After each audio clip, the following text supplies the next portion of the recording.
one of the big reasons why I'm doing so well, because I just feel like I'm loved and supported by the people around me.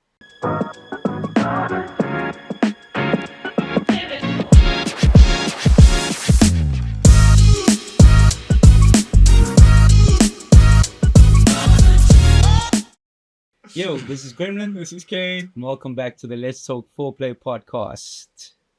It hurts so bad. Great party. Great. Boom, boom, boom. Sorry, I'm leaking here.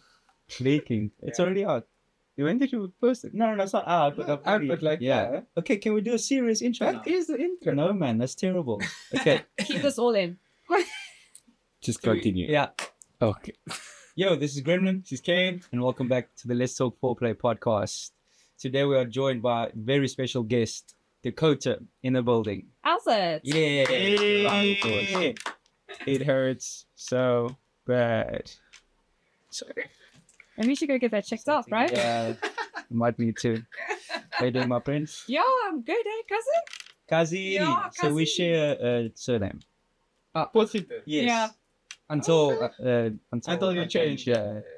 You changed? Are you getting married? No, my parents got married. I think I told Oh, you. yes, you did tell me. You did tell me. Sorry.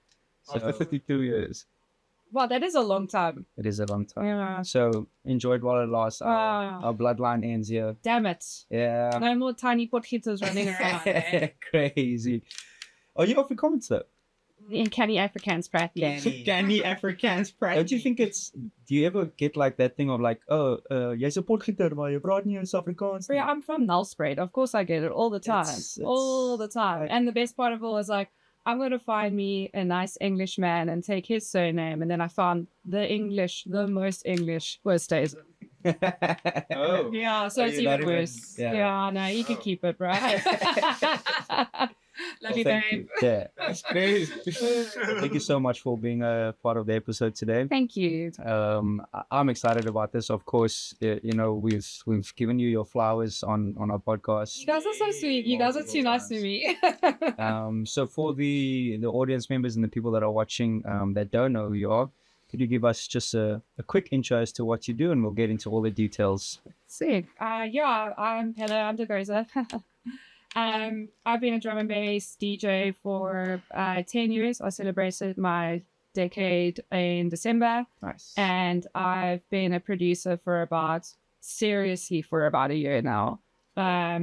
So yeah, it was just the next logical step in my evolution. But yeah, I've been Dakota. I've been the same person. I've been playing only drum and bass, and that has been me, nothing else. So there ain't much more to it than that.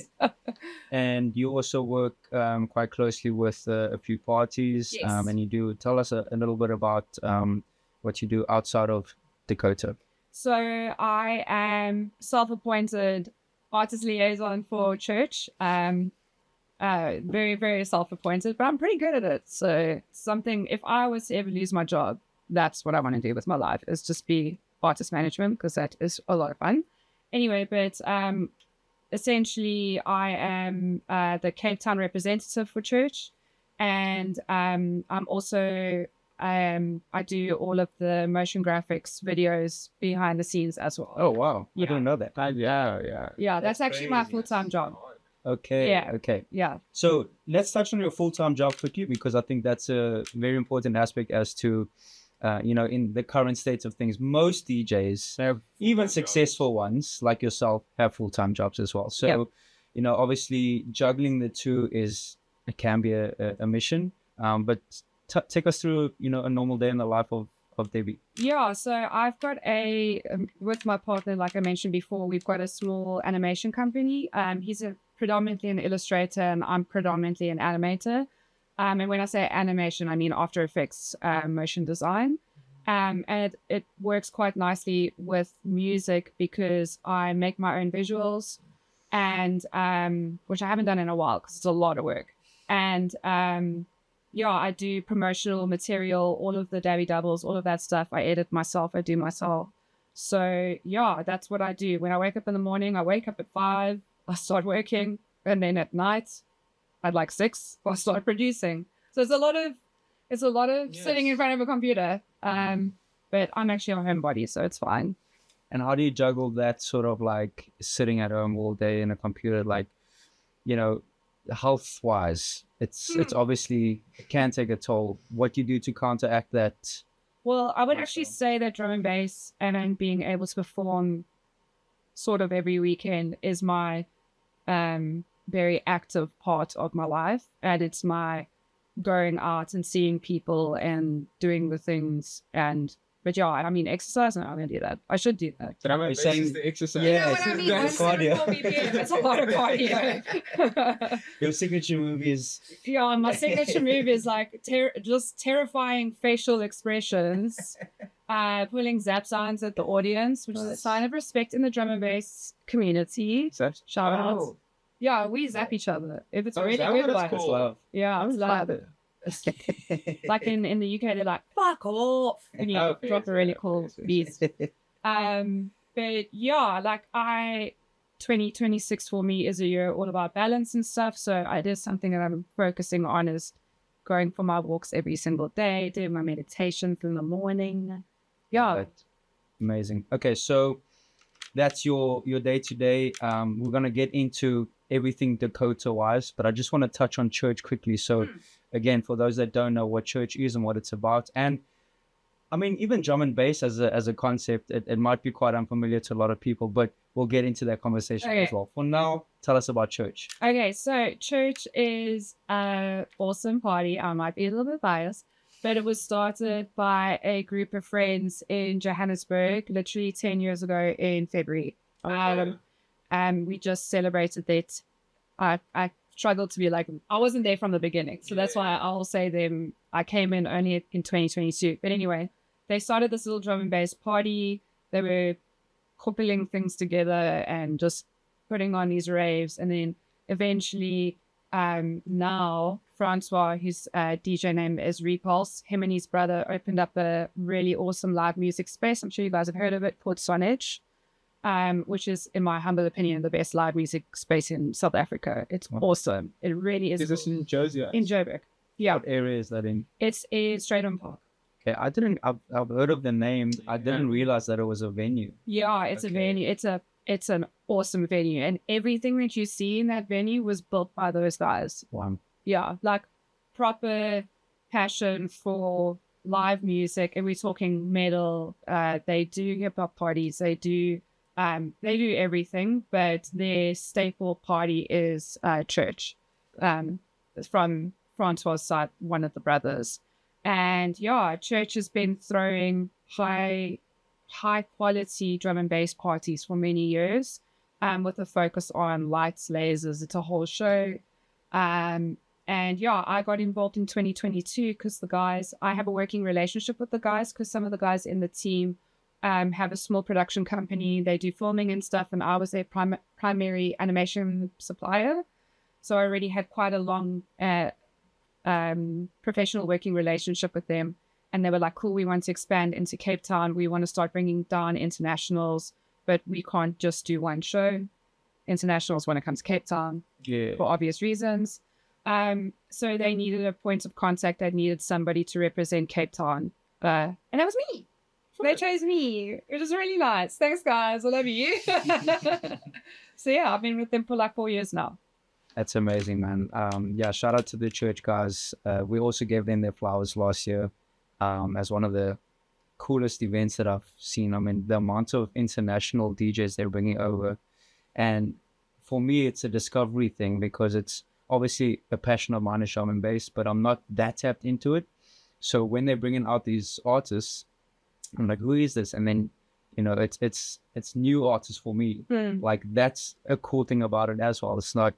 Now, I think that leads into my next question is bringing down these artists. What is the thinking behind who to bring, when to bring them? And obviously, do you work around maybe their touring schedules? Are they already coming down to South Africa? Because there's crazy costs involved with bringing an artist down. So I am not super tapped into the actual, like, chatting to the artist management.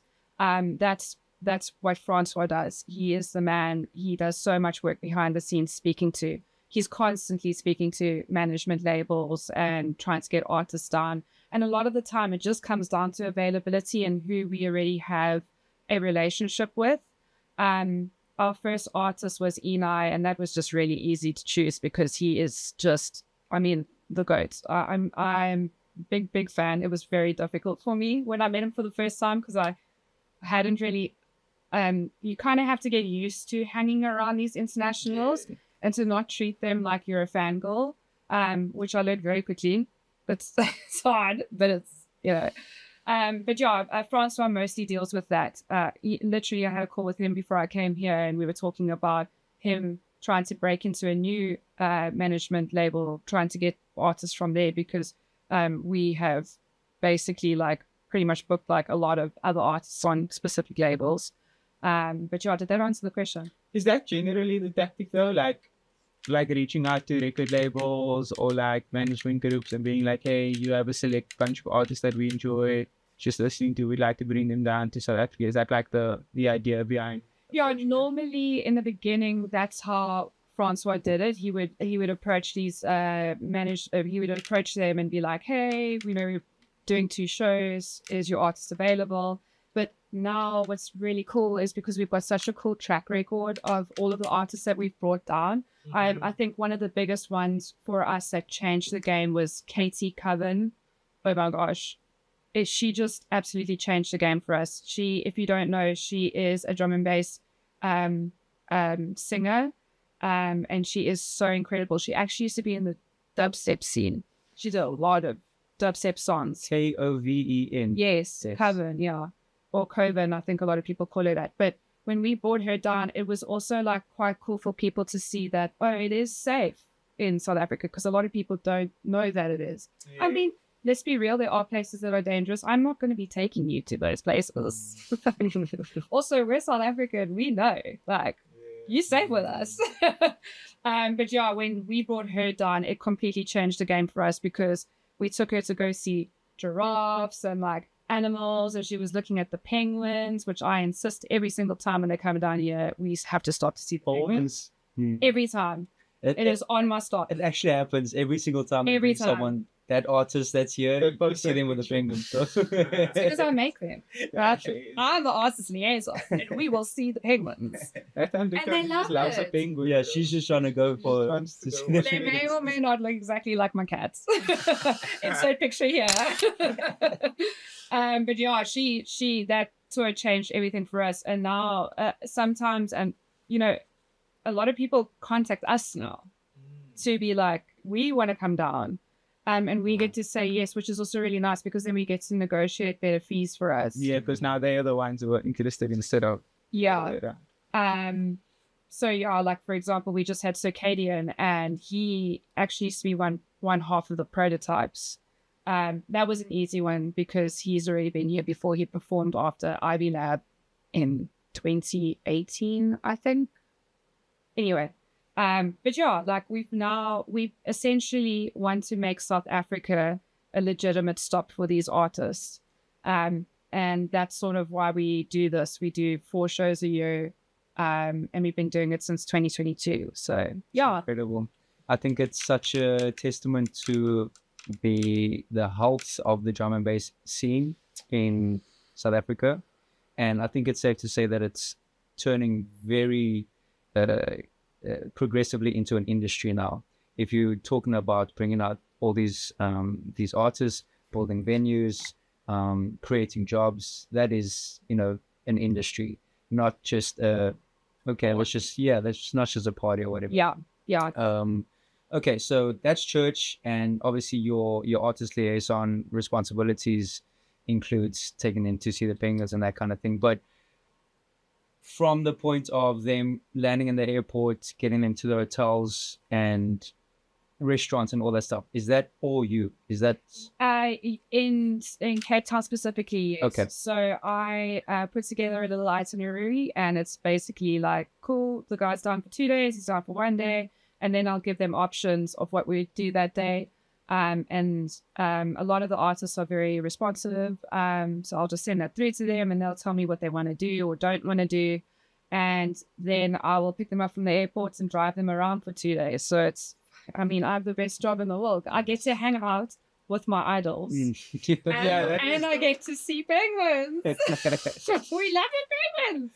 That is cool. Actually. Yeah, it's very cool. Like, because I've been doing this for so long, like I 10 years ago, if you were to tell me, yo, you're going to be hanging out with one half of the prototypes, I mean, what the hell? Like, crazy. I'm so grateful for the opportunity that Cherch and by extension, Francois, Rainman, Ryan, who's our numbers guy, all of them, for them taking the chance on me, like it's absolutely changed my life. Like I said this in a previous podcast I was in, but I was at a point in 2022 where I wasn't really feeling it anymore. I was just like, dude, I don't know why I'm still doing this. Like, I don't know if I can do this anymore. I'm not making any money.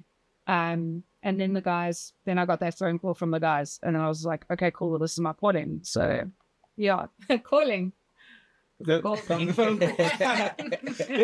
talk about that a little bit. Like, I'm not too clued up or tapped in with the drum and bass scene, but I can obviously relate to it from a DJ standpoint. You've been doing this for 10 years now, and at 2022 you reached the point where you thought to yourself, is this still worth it? I'm not making any money. How did you navigate outside of the phone call? Obviously, leading up to that point, how did you navigate through? I want to say about 6 years of just DJing and obviously looking for spaces to go and play in, because I don't know how big the drum and bass scene really is in South Africa outside of Cherch. Yeah, so during that time, drum and bass is a genre that is such a staple. Like it is with house, it's always going to be around, but all of these things sort of wax and wane in popularity. And we are very much in it's popular at the moment. And when I started when it literally was on its way down. So I was opening up at It Came From a Jungle on a Thursday night to like nobody on the dance floor for like 3 years. Obviously it falls up later, but it wasn't as popular as it is now. And 2022 was just as we were coming out of the tail end of COVID. I'd obviously not performed live in a safe space for 2 years. And yeah, it was a bit dejected. Like I was a bit dejected. I was just like, I want to do this thing. I want to be here. I'm doing it because I love drum and bass so much. Like I'm so fucking hopelessly, sorry, can I swear? Yeah. Oh, thank goodness. Fuck. I'm so hopelessly like connected to drum and bass in every way. It's like literally everything in my life is drum and bass related. But it did get to a point where I was just like, I don't know, there was like a lot of politics happening at the time. I'd been bouncing between different parties. I didn't feel like I was necessarily being respected for what I bring. And I had to make a lot of really difficult decisions walking away from a lot of different things. And I was in that period when I had just essentially walked away from a party that wasn't necessarily, how do I say this? I believe that everybody in a team needs to put in the same amounts of work. I don't think that's a wild thing to say. Excuse me. And I just felt that my work that I was putting in was not getting any kind of, I wasn't getting my flowers, quite frankly. Yeah, like I'm not doing this for very much money. Just to say, well done, Dave, you're doing a good job is not that much to ask for. So I was just like, this is not serving me anymore. I need to go and do my own thing. And I was in that period after I just like sort of walked away. And yeah, I was just feeling very down. And yeah, and then I got that phone call. I literally think it happened in the March when I was just like, cool, I'm done. And then in the beginning of April, I got the call from Source. So it was, yeah, everything happens for a reason. So, yeah, 100%. Yeah. 100%. That's powerful. I actually got goosebumps when you said that now. Like, I can feel you still have that emotion from that time because it's hectic. It's especially if it's something that you're so passionate about, to feel like I'm done. I think I think if you don't go through that as an artist or a DJ or whatever, at some point you're so lucky. Yeah. I think everybody goes through some sort of thing like, damn, is this really for me? Like, do I really need to put up with this shit anymore? And then that happens, you know, that could have been, you could have decided that day, I'm not picking up my phone today. yeah, I'm done. I'm done. You know, it could have literally been like that. So Yeah. Everything happens for a reason. For sure. Yeah, I mean, and we caught the wave just as it started coming back in. And then, you know, Badadan was on the radio and flippin' Tiesto's dropping drum and bass at Ultra in flippin' Miami. It all just sort of happened at the right time. So, Can I want to get into, again, you know, what drum and bass is for people that aren't familiar, because it can very easily be misconstrued. Is that the word? Misconstrued? Yeah. Misunderstood. Yeah, misunderstood. Misunderstood as wild, crazy music. And yes, of course, it can get that way, but every genre on the planet has a wild and crazy side. A good example that I always use is the drum and bass itself. It's obviously made at a certain tempo, but it's also a certain rhythm of drums. And you don't realize it, but there are so many pop songs that are massive, massive songs that are drum and bass inspired. I can't think of any of them now. Pink Panthers. Is it? Pink Panthers, there you go. That song. Hey, Outcast? Pretty much. It's not the same tempo, but it's... You are actually right. I think I did check it up, and it's 170 BPM. Yeah. And You also, told me that. Yeah. and also that song, Call on Me, Yeah. from the 80s. There you go. 170 BPM. So it's the thing of people thinking that it's a certain thing. Like, people think like all rock music is devil worshipping music, and literally when it's not, you Not know. all rock music is heavy metal. Yeah, exactly. Yeah. It's just like the generalization of it. So I want you to answer this, of course, in as much detail as possible from your perspective. Okay. But just so that everyone knows, just like any other genre, there are chilled versions, there are hectic versions, there are radio versions, there are underground versions. Yeah. Drum and bass is such a beautiful wide spectrum of music that just fits within a certain tempo and feel, but it can go all over the place. So All right. tell us about I got the whole fucking genre on my shoulders right now. No pressure. No pressure. So I think I'm just going to start with the history of it, and I apologize to all the historians. I might get this wrong, but I'm going to try my best. Essentially, drum and bass and house music and everything sort of like all was developed in parallel. Drum and bass was just a little bit after house music, and it started out with jungle music. So think General Levy. No, I can't think of it.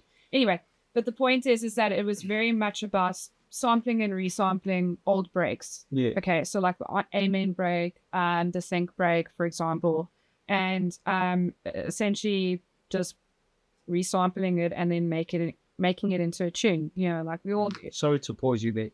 For anybody that doesn't know what a break is, Oh, a break. Yeah. that's a very drum and bassy. Really? Yeah.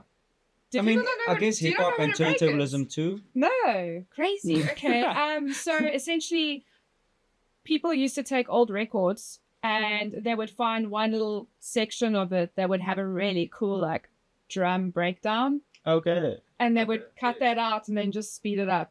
So the classic, or speed it up or slow it down or whatever, but they would chop it. So a very cool artist to look at in terms of resampling would be Moby, for example. The stuff that he did, he would literally just take one little slice of a person's voice going, "Hey, woman," and then speed it up or slow it down, put it into the song, and then just like make the song. So like so sick.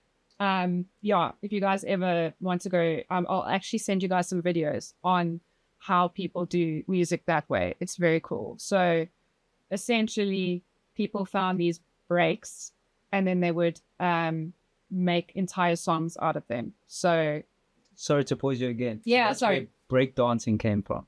oh really? Yeah. So the DJing, well, hip hop started with sorry for the history lesson here, but just from my side, No, it's really cool. the hip hop, the 5 pillars of hip hop, obviously DJing being one of them, the DJs would find these drum breaks in funk songs, jazz songs, whatever they were. They would, songs. James Brown, especially James Brown, they would find these drum breaks, and there was just like maybe 4 or 8 bars of just drums, and they would loop these back to back. So play the side,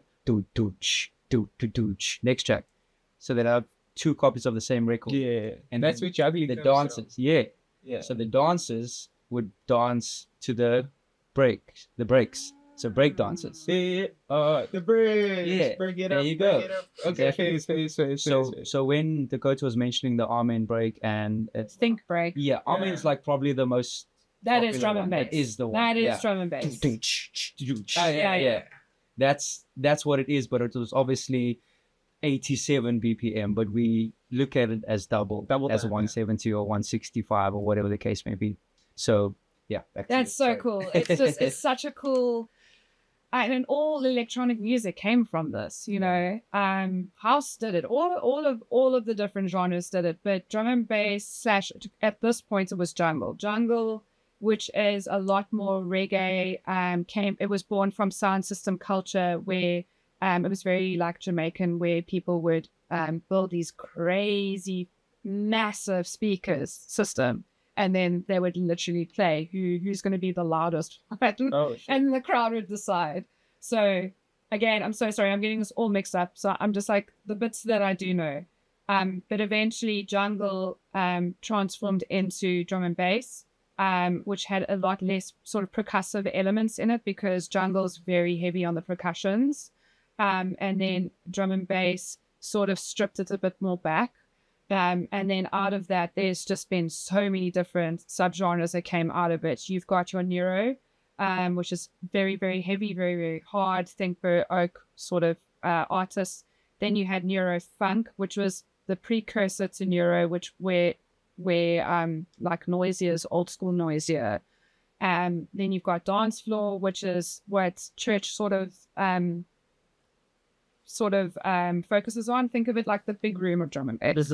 The lights, the lasers, the fun, the bouncy, the ecstasy of the feeling, not drugs, only drugs, kids. And then you have jungle, which is still around, which is my love. That's all I make. It's not what I necessarily play out, but it's all I make. And then you have rollers, which are a little bit more minimal, which is just like very clean production. Think of it like very minimal techno. It's the same sort of thing, but just faster and drum and bass. So yeah, there are just tons of different subgenres, and it's such a rich and beautiful history. And yeah, like 174 BPM. Well, it's 170 to people play now at 180 BPM. They're crazy. I would never do that. 178 is where I cap it. And just for context, most house music is gonna be max 130. That's most like fast house music is 130. UKG will be like 135, 138. So dubstep is up there. Okay, drum and bass. No, dubstep is 140. Yeah. I mean drum and bass. It's very much up there. But at the same time, so like when I play drum and bass, I don't know if this is regular, but I play it in the 80s because I like to mix it with hip hop. With hip hop that fits in the 80s. Well, I mean, 90s. that 80s would be 160. Sorry, I can't. That's actually the original BPM of original jungles, actually 160. So yeah, it makes sense. Yeah, that's interesting. So you slowed all the way down. Not necessarily slowing it down. Just when I say 80s, I mean like 87, 88. You know, it's a high 160s or even into the low 170s. But when I think about hip hop that fits in that range, I can now play halftime trap mixed with drum and bass, or 100 BPM hip hop slowed down to drum and bass. What we need to do is double up the thing on record box. Yeah, because it is 80, but it's actually 160. Sorry, I'm with you now. I'm also can't quick math, but yes, it makes sense. Yeah, that does make sense. Like I also like to dabble a bit into UKG because also garage has such a rich history, and at the massive parties in the UK, when drum and bass was, still underground and stuff. The second room at all drum and bass jaws had a UKG floor. So it also grew in parallel, and it's also very much about resampling breaks and like little voices, little squeakies and whatever. I love UKG. But playing UKG into like dub vibes, 140 is good. I love bass music. Overall. Yeah, just in general. So let's talk about your production journey. So obviously Dakota's been around for 10 years, but producer Dakota's been around for a year now. Seriously. Yeah. Serious. Yeah. So actually putting out music and not, being scared. So talk to us about the leap of faith and sort of the hurdles that have come with it, and also the joys that have come with it as well. Okay. Yeah. I actually started my production journey in 2020 because I was locked inside. And I actually did Grimehouse's production. He had like a little production It's like course. Facebook Live or something. No, he had a production course. Him and Chad. Lawrence. Yes, Lawrence, yes. Chado. What lovely humans. Oh my gosh, they were so great. Shame. I think they were a little bit disappointed in me because I just didn't carry on with it, but it was my first like proper introduction into production. I did do a bit of sound. I did a year of sound technology when I was in varsity. I'm not going to tell you how long ago. It's a long time ago. Where we were on Cubase 5. So tough times. Yeah, that was a long time ago. Also, Cubase is hectic. Anyway, but yeah, I started out there, and again, because I am a motion designer, I spend so much time in front of the computer, and it just got to a point where my business was just super busy, and I couldn't put enough time into it. And I also got into that unique sort of conundrum where when you've been playing a genre for so long and you understand the way the music is supposed to sound, and you can't make it sound that way. So then you're like, what am I doing with my life? Why am I doing this? This is terrible. I'm never going to look at this program again. Adobe. Ableton, get out of my face. I'll never want to look at you. That's actually real. It is real. And it's something that I actually spoke to one of the older guys about. He was like, you just get to this point where like, you understand your genre so well. You know what that is supposed to sound like, but your kick is terrible. Yeah, you can't get it out of your brain onto the door. It's so hard. It's so hard. But then, again, when I started with Cherch, Francois was so encouraging with myself and Rainman, Repulse. He was like incredibly encouraging, and he was just like, I don't care how shit it sounds, just make a song. Yeah. So then I was like, cool, let me just do this. Made a couple of shit songs, and then I was like, cool. And then I made Jungle Tech, which is actually terrible. It is a terrible song, but does it go off on the D flow? Yes, it does, and that's all that matters. Okay. I mean, that was the first song that I released that I was really proud of. Second one, not so much. We don't need to talk about that. It doesn't exist. Nobody needs to don't go look that up. And then I was like, cool, I actually need somebody to help me because I'm a very problem-solving based person. That's why I enjoyed sound tech. Oh, why is that microphone not working? Let me figure it out. Like, let's go back to the root cause. Let's find out where's the issue and the connection. I love problem-solving. It's my best way of learning. And the problem was that I had a lot of problems and I didn't have anybody to tell me how to solve them. And so I went out casually with Serum. He's kind of a big deal in the drum and bass scene. I went out with him. A very big deal. He's kind of a big deal. And we invited Dakota Seb. He actually lives in Cape Town now. He's also an international dude because they're friends. And Seb started telling me about this production course he was putting together, and that he had one seat left in his one-to-one thing. And he was just like, you're in Cape Town, I'm in Cape Town. You know, it makes sense. So I was just like, I gave it a thought. And then I was like, cool, let me go do it. And I'm telling you, sitting in a studio with somebody who knows what the fuck he's doing, he's so good. He will literally listen to something and you'll be like, oh, here's your issue. You will never forget. You will never make that problem, make that mistake again. It's just having somebody to be able to like sail you through the fucking storm. And that's what Seb, shout out Dakota, it's kind of a big deal too. He's so cool. Cut that out. I'm joking. I've been with him for about like 8 months now, and yeah, he's taken over the old Red Bull studios, so that's his studio now on Bree Street. Oh, on the ball. Yeah. So that's his studio now, and once a month I go and I sit down with him for an hour, and I have to make a new song every single month, and it has absolutely changed the game for me because I'm being held accountable. I'm also low-key, high-key terrified of him, and I just want him to be proud of me. Cut that out. I'm joking. And it's just really put a fire under my ass to just do it now. And yeah, last month I came in with this tune, and it's a silly song. Have you guys ever seen Kung Pao? The movie? Yeah. Betty, you son of a pig. Could you sample that? Yes. Because like I want all of my music to be silly and fun and not taking itself too seriously. So I thought it's one of my favorite movies. I'm going to dedicate the stupid ass song to my sisters. And yeah, it's called So Evil. And I came in and I just said to Seb, I was like, Seb, I don't know what's wrong with this fucking bass. I can't get it right. All of the subs and the mids sound awesome, but all of my high-end basses, it just doesn't sound right. And you know what he did? Just took it out. He's like, there we go. I'm like, oh, shit, that's good. And I literally played it at Liquid City last week. Like, what the hell? Like, How was the reaction to it?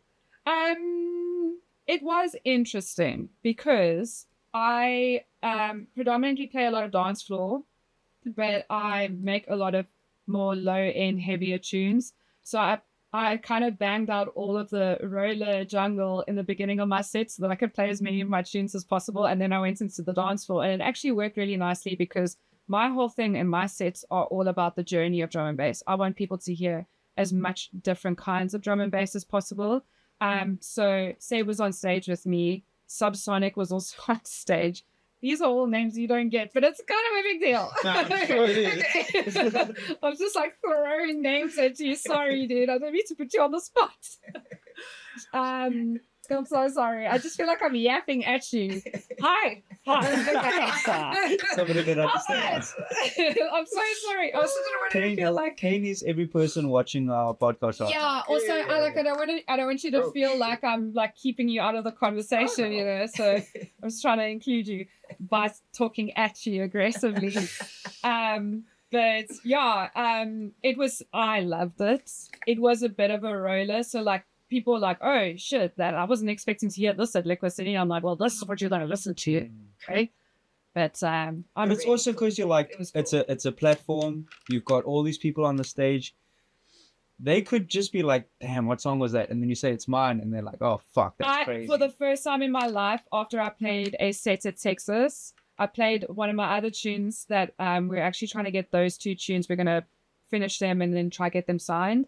I had 3 people message me and be like, what is the song? And I was like, what the hell? That's crazy. me. What the fuck? It's my song. Yeah, I was like, it's me. It doesn't even have a name yet. I'm getting very Track ID. ID. Originally, it was called Generic Bitch Track, but Seb told me I had to change the name because labels would probably not pick it up. I think that's pretty good. I know, it is. It's literally just like a vocal of a guy being like, mind your fucking business. And I'm like, yeah, mind your business. Makes me want to like punch something. Most of your sets do. Thanks. Yeah. Thanks.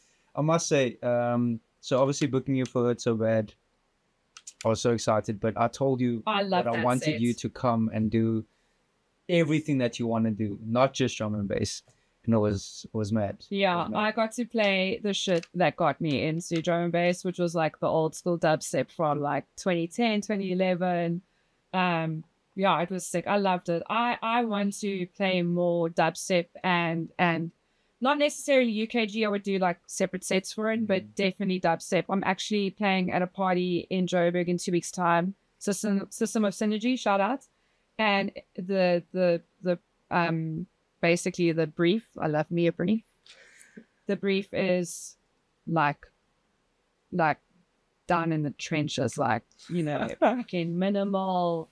So I'm gonna be slunning out the 140. Like proper. Like you're gonna hear some funny wibs and wobbles. You will enjoy it. Okay, so let's talk about probably the biggest moment of your career. Oh no. Yes. I won't spoil it. You can go ahead and tell us the entire story. I'm playing it ultra. This is so cool, bro. What the hell? Like, this is so cool. Like when I first wanted to be a DJ, I remember like watching ultra sets and like Tomorrowland sets, and you just picture yourself in that moment in front of all these people, and you're just going crazy, and it's like how did that feel? Just like that moment, like. Well, I can tell you, firstly, because I'm all about my health journey at the moment, I manifested the shit out of that. I wrote down in my little manifestation book, I was like, I will play it ultra. I honestly didn't think that it was going to happen, but it did. And just to go back to the manifestation stuff, it's not airy-fairy. If you write something down, you're like, this is my goal. You're going to start subconsciously doing things to get to that goal. Yeah. And I need to give a massive shout out to Niskawan because that wouldn't have been possible without him. He really did take me under his wing, even before church. Like I was opening at It Came From The Jungle, like 2015 when I started. I've been playing at that party for a long, long time. So it's like really cool that I get to play back to back with this absolute legend who is, the reason why, one of the many reasons, but like pretty much one of the biggest reasons why drum and bass is so big right now. Like if you want to go to a drum and bass party, you go to It Came From The Jungle. It's very cool at the alley. Dragon. I told you to come to one because, sorry to just interject on this story, but It Came From The Jungle feels like the best introduction to drum and bass if you're not a drum and bass fan. Especially Niska once said, because he will take familiar songs and he'll play the fucking maddest, palatable, easily digestible drum and bass remix or version of it.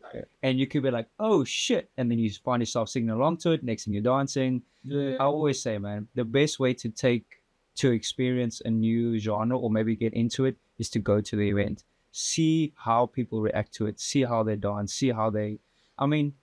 You can't listen to Psytrance in your car, but if you go to a Psytrance party, you want to be like, yes, this is fine. You'd be surprised with listening to Psytrance. Yeah, it's... Are you a Psytrance band? Out. She was super. Out. It's kind of the worst thing ever. Out. I can't because... Out. Sorry again. I got into trouble the last time I said this, but like, genuinely. We digress. I can't. Let's go on. So obviously you're playing back to back with him.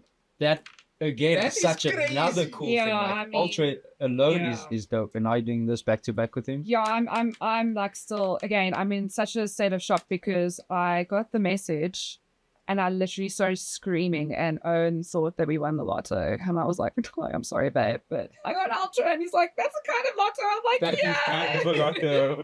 Yeah, fuck shame. You got such a fright. He was like, what, fuck. Yeah, I almost threw my phone. The cats got all scared. I started screaming, and what's so funny is in the mail they actually got my name wrong, so I also got a little bit scared because I was like, there is another chick whose name is Dakota, and she's in techno in Johannesburg. And she literally, I think we started within a month of each other. It's fucking wild.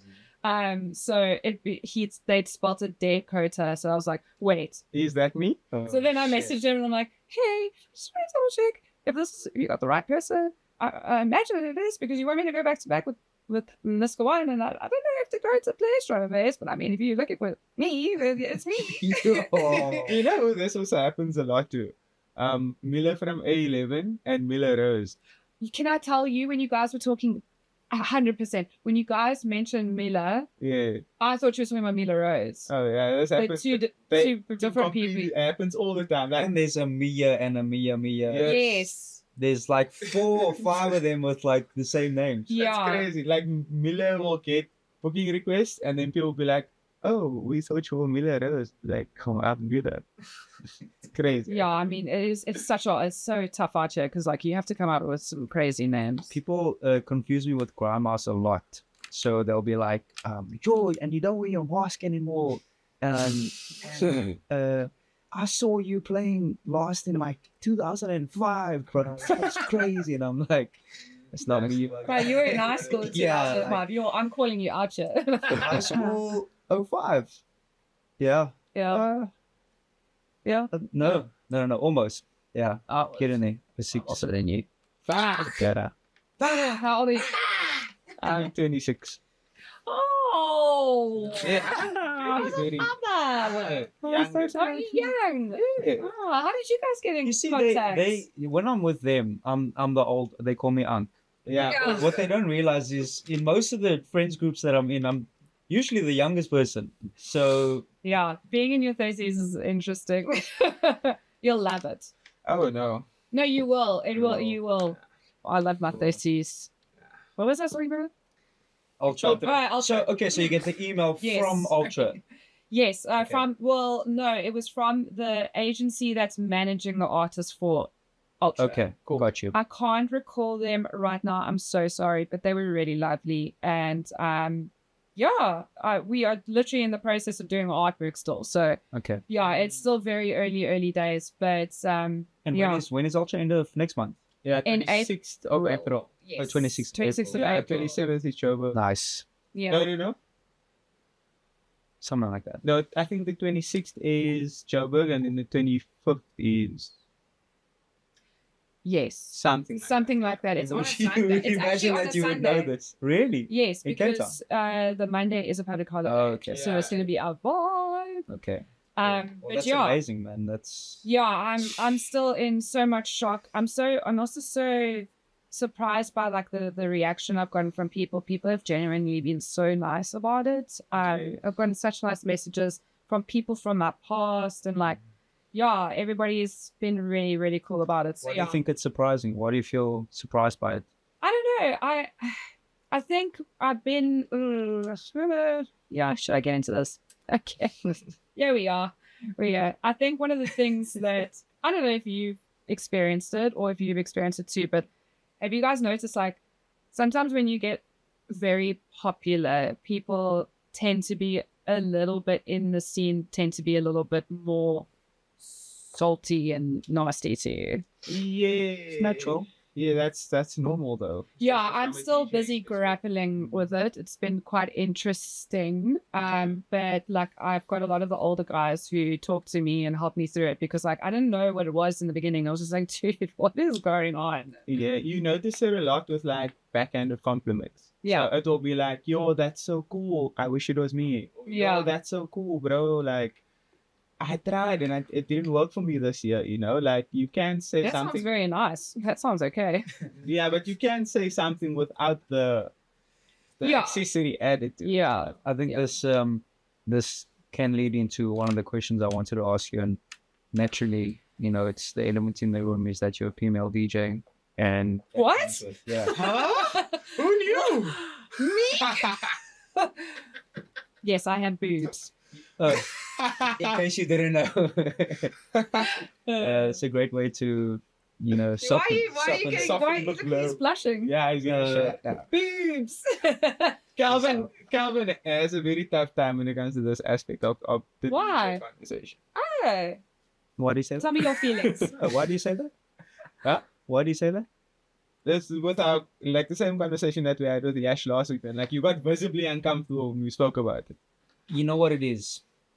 I think that there are so many amazing female DJs that don't get the shine that they deserve. They don't get the platforms that they deserve, purely based on what the formula for what a female DJ is supposed to be right now. In the global sense. So unfortunately, there are some that are, I don't want to say taking away the opportunities of the ones that deserve it, because it's not to say that somebody doesn't deserve it, but unfortunately it does feel like there is only so many pieces of the pie that can be, you know, eaten. There's only so many opportunities for female DJs, and I just think that the ones that deserve it aren't getting those opportunities. Yeah, I think my whole platform is don't call me a female DJ. I'm just a DJ. You're just a DJ. Yeah, happen like, to be what is the fact that I have more estrogen in my body means that I can turn those knobs a little bit better than you. That doesn't make any sense. Crazy. That's a pause, bro. No, that was just a joke. But I'm just saying, saying. it's just what I'm trying to say is I think this like there's like the drum and bass awards, they have best female DJ. I'm like, why do you have to separate them? Why can't we just be the same? Because if you are separating us, there is this sort of, there was a lot of when I started, there was a lot of narratives about, oh, you're only getting those opportunities because you're a girl. And I had to fight that narrative so much throughout my entire career that I don't want people to call me a female DJ. I'm just a DJ. I'm just doing my job. Nobody's going to call you a male DJ. Nobody's going to call you a male DJ. Why are you calling me a female DJ? And look, it has been a little bit more difficult. I've had to deal with people being rude to me because they think I don't know anything. Like, I have had sound engineers being rude to me. I've had people like just being nasty to me in general. And I'm just like, okay, like, live your life, live your dreams, girl. Like, at the end of the day, I'm doing the thing despite the shit that I've been put through. And it's not even just a female thing, it's people of color as well. It's any sort of group that has been quote unquote marginalized from performance, do that shit despite. And I would actually venture to say that a big issue in drum and bass is not the female DJ element, because there have been the people like me and Tarantino and Oro Janks who came before, who kind of just sort of were like, we're here and y'all can't tell us to leave. And we've made it a lot easier for the girlies who are now coming in. It's easier for them to get in. And now my issue with the drum and bass scene is that we do not have enough people of color in the scene. And it comes from Black music. It comes from Jamaican culture. And it's ridiculous that you've got lineups where people have, like, there's like one person of color on the lineup. That's a bigger issue for me than, I would say, the lack of females. But this is specifically in the drum and bass scene. I will say there's been a lot of strides to get to a point where it's a lot more open and welcoming for females to start being DJs. But yeah, we need more LGBTQ and we need more people of color in the drum and bass scene. Is that a cause of decisions to maybe not book people of color on the lineups, or is there just simply a lack of people of color that are interested in? No, I mean, absolutely. I think especially with drum and bass, it is in South Africa predominantly a white space. And it's something that in the background, we are trying to work on and to fix. And we want to make it a space where people of color are wanting to come. Because if you look at other scenes, like you look at metal, which is, again, a predominantly white space, now you're starting to see these awesome bands that are coming up. There's this one band from Soweto. And there are people who are interested in it, but it's about giving them the opportunity, giving people the opportunity to be able to be in these spaces. A great example of somebody who is absolutely killing it in the scene at the moment because she's been given a chance is Ollie the DJ. She is incredible and she plays liquid drum and bass and she sings over, and she went to Bridges for Music and Niska has given her this awesome platform to be there, and that is so important for me. That's way more important for me than more girls in the scene. It's deeper than that. It's making these spaces welcoming and open for women, for POCs, for LGBTQ people, 100%. Yeah, because the reality is it is run by a lot of white dudes. Yeah. And yeah, I'm also just here to make dudes angry. Don't like the way you're turning that knob. Must be all the estrogen. So feminine rage. I don't know if I've made a lot of sense. I'm not hating on girls getting into the scene, but I'm just saying in the drum and bass scene, I don't know about other scenes. I can't speak on it, but this is just my... Yeah, that's a very similar thing in a lot of the other scenes, where a lot of the times people are looking at this booking as we need to fill a quota. we need to get female presence on the lineup, you know.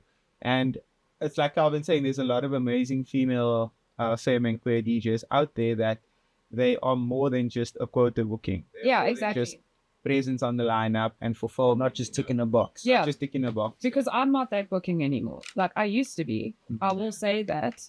But I kind of made myself be a force of nature because I was like, I'm here, I'm doing the fucking thing and I'm doing it well. I'm professional at what I do and wada. And another little tidbit is there's another big party that predominantly books females and it's made a lot of people very angry. And then when I spoke to the curator and I asked, why do you do that? And he said, it's because the femme artists are the most adaptable.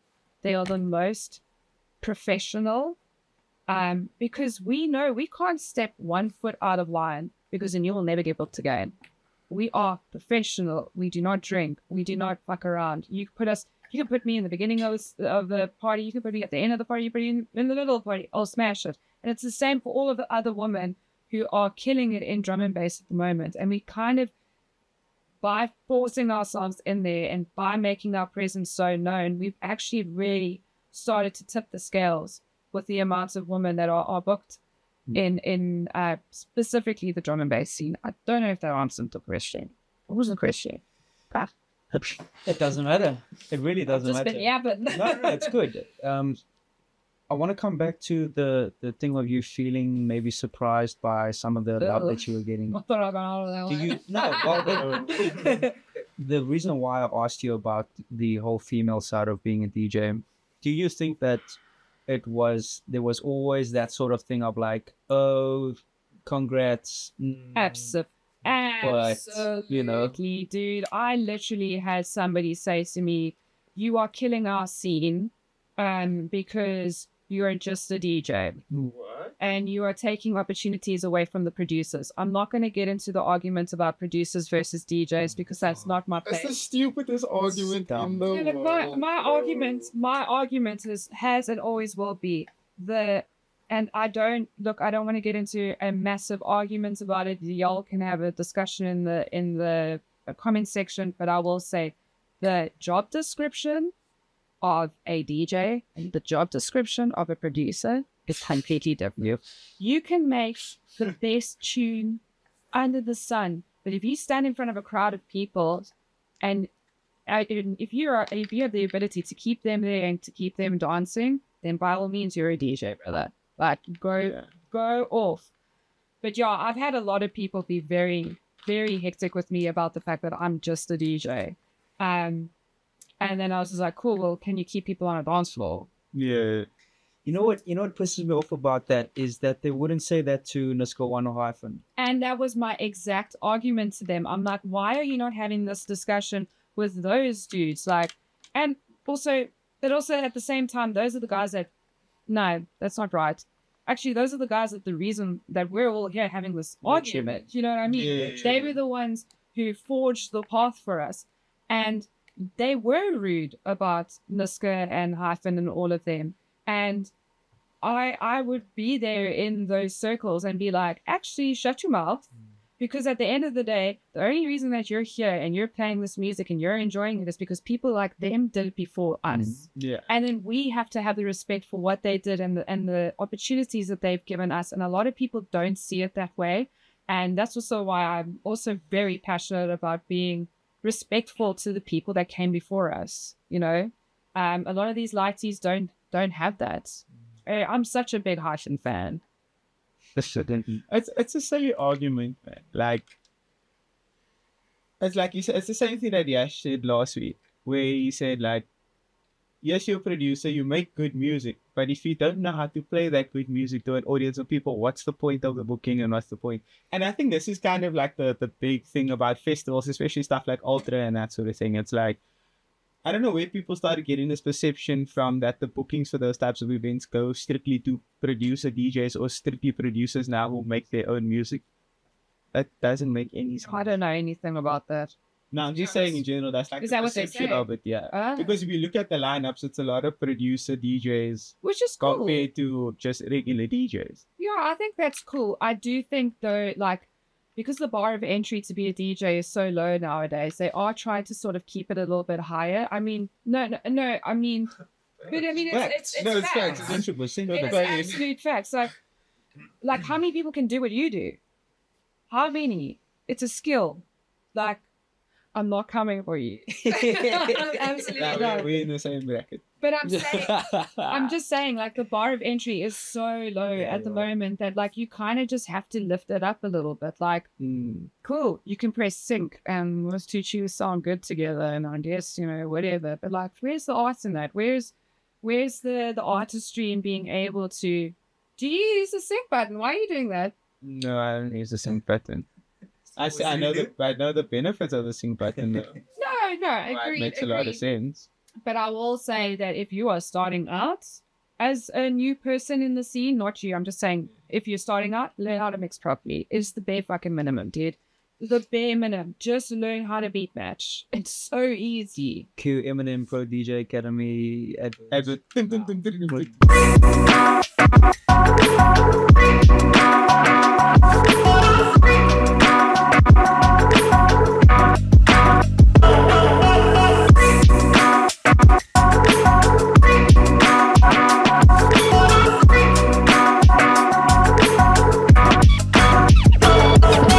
Yeah, fuck the haters. Firstly, number one.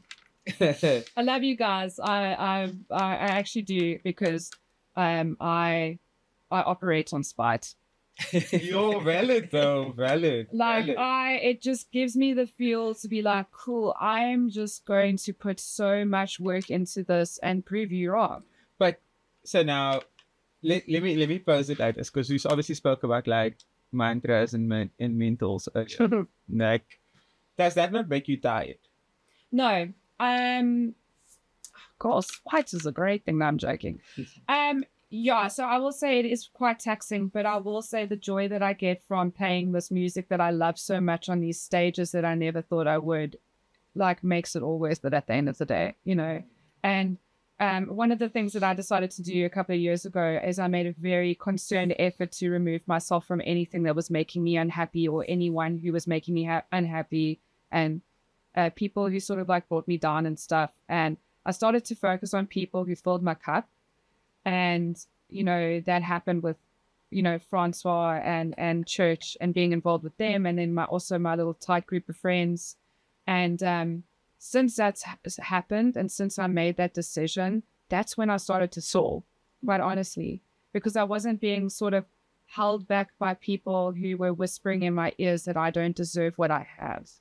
And I don't deserve the things that I do because I've worked my ass off. I've been doing this for 10 years. People are shocked when they find out I've been doing this for 10 years, because they're like, we've only really heard about you now. And I'm like, yeah, I've been doing this in silence for many years. So this notion of I deserve what I have or I don't deserve what I don't care what you think. I've been doing it. I've been putting in the hard graft, you know. I don't have to feel bad about where I am, you know. Can you imagine if I crash next year, bro? This is going to be the most awkward podcast to look back on. Please continue to book me. You know what, I look at it like this. It literally doesn't matter how big you are, you will have haters. Yeah. You could be the very best, the best at anything. You can be Messi, you can be Ronaldo, you can be Michael Jackson. You can be Dead Mouse. Jordan. You could be it does not matter. You will have haters. Yeah. So why do we think, as we're tiny on the grand scheme of things, you know, in the global sense of the world, we are nobody. Why do we think we are special that we're not going to have people that are salty to us? Yeah, exactly. It's always going to happen, bro. Everybody's going to. And I also like to use the mantra of my Lord and Savior, RuPaul Charles. He said, and I quote, "Other people's opinions is none of my business. What other people think about me is none of my business." And it's really hard for somebody like me. I'm a little ADHD girly. It's very difficult for me to not sit there and spiral and be upset and be angry. But then I think about RuPaul Charles, and it is true. Like, what other people's opinions of you is none of your business. Or pay no mind. Another one. Pay no mind if they don't pay your bills. Yeah, that's all. It's hard to get that engraved into your psyche when you, especially in this business, this business is all about critiques and trying to understand what your role is in the industry. And a lot of that gets, like, how can I say, a lot of negativity gets shifted onto you when you start to listen to the people who say, you're not good at this, so you're not doing that well. It's like what CB said in his episode, that one Facebook comment lived with him for years until eventually he fixed his mindset and he went back to it and he looked at it as a lesson of what he can do better instead of what he was doing wrong. Yeah. I think there is a very big difference between criticism and when people are actually just being nasty. Like, I live in critique. Like, I am a motion designer. Like, I get criticism from clients every single day. Like, this, I don't like the color of this, change this, make this move around. It's the same with the DJ sets. I will go to Francois and be like, yo, homie, my set didn't go so well. Can you help me out with it? And he will give me critique and stuff. That's different. But when you get people being like, just nasty for the sake of being nasty, like, it is what it is. And it is something that I'm actively trying to like move through and deal with, and I am getting a bit better at it, especially now since I've been like diagnosed and I've been treated for ADHD. It's really helped me a lot, especially over the last year. I've done a lot of growth within myself and a lot of self-work, but yeah, it is still something that I struggle with, like, but it's something that I'm starting to deal with a little bit better, because at the end of the day, yeah, people are going to have things to say about you, but at the end of the day, they're not paying my bills. At the end of the day, they're not going to be affecting my goals. I know what I want. I know who I am, and I know where I'm going. So, yeah, the comments ain't going to stop that. So, yeah. That's how I'm feeling right now. Talk to me tomorrow. I might be the same. The tough part is that we live by... we actually progress as artists and DJs and producers and whatever, any artistic field where you're creating and putting yourself, out there. You are judged as that's the form of value, that's the way you actually are perceived, and the way you make a living is by being judged. So it's so hard to be like, oh, I'm only going to take in the good stuff, and the bad stuff I'm just going to ignore. Like, it's extremely difficult to filter that. But it's the skill of it. It's like, how do you even do that? Some people may choose to not listen to anything at all, and just... some people live out of spite, bro. All of us. Some people. Follow my eyes with them. That be? Well, if it works, it works. So, but yeah, no, I agree, dude. And I think it is also really important for you to do that, like the scale thing. Like, you are so small in the scale of such a big thing, of such a wider music industry. Just again, this is why I had that journey where I was like, I'm doing my own thing. I'm focusing on my own stuff. I'm only going to be around people who fill my cup. And again, that's why I started doing so much better, because I was being supported. I was feeling loved. I was feeling just... my garden was being watered. Shout out to my best mates, Megs, Chris, Robin, Kobe, my babes. Like, they've literally, and Brendan, he's now part of the crew. Like, they've literally just been the most supportive, lovely friends. And I met them through drum and bass. I met them at my first, two of them, Sublime. I met them at my first gig that I played at the Great Wazoo 10 years ago, So, yeah, out of the ugliness and the negativity, like, I've just got such a tight family now, and again, I think they are one of the big reasons why I'm doing so well, because I just feel like I'm loved and supported by the people around me. So yeah, peace, love, and unity, y'all. So to end off, I want to ask you, obviously, massive year coming up, Ultra. It seems like it's going to be a big year for you. Is there one thing that you have in that little manifestation journal that you still feel like, if that comes true in the next couple of years, it can be like the biggest thing? Something that isn't just like crazy out of this world, something that may seem attainable. So 2 things. Definitely getting signed to one of my favorite labels. I'm not going to say which one because I don't want to jinx it. Yeah. But I am like specifically making music for that label. And I, that is going to be my big goal. And then another goal is something that I'm currently working on with my friend Soul Pillars, is we're trying to see if we could somehow go overseas and play overseas. Because that's going to be a little bit more difficult to do, because it's really difficult to break into the European scene. But we've got enough connections, and I feel like it is something that we can do. I don't know if it's going to be this year. I don't know if it's going to be next year, but we're going to do it. It's out there, and that's what let the universe do its work. Okay, so to wrap up, where can the people find you? I know you have a YouTube channel of your own as well. I do. Yeah. I don't know. Yeah. Let us know about all your handles. Yeah, it's just Dakota_DNB on everything, Instagram, Facebook, also on YouTube. And if you want to email me, it's dnbdakota@gmail.com. But yeah, my Instagram is where I'm the most active. I'll be doing a dabby double, so if you want to get some suggestions in, that's also going to be where you can go. But yeah, that's where you can find me. Quickly, what is a dabby double? Oh yeah, it's just where I ask my audience to tell me what songs they want me to double, and then I'll double it on my dinosaur equipment. And a double is? Oh yes, it's when sorry. I know. It's for the kings of the world. It's when you double drop two fucking breaks And you do on that. top of each other. And then you go, Yeah, I've seen that. yeah, so that's that. That's love. That's a compliment. That's love. Oh, it's love. Oh, we live on love. Till next time. Thank you so much. Bye. Peace. Yay. Like, comment, subscribe. That's rude. That's crazy.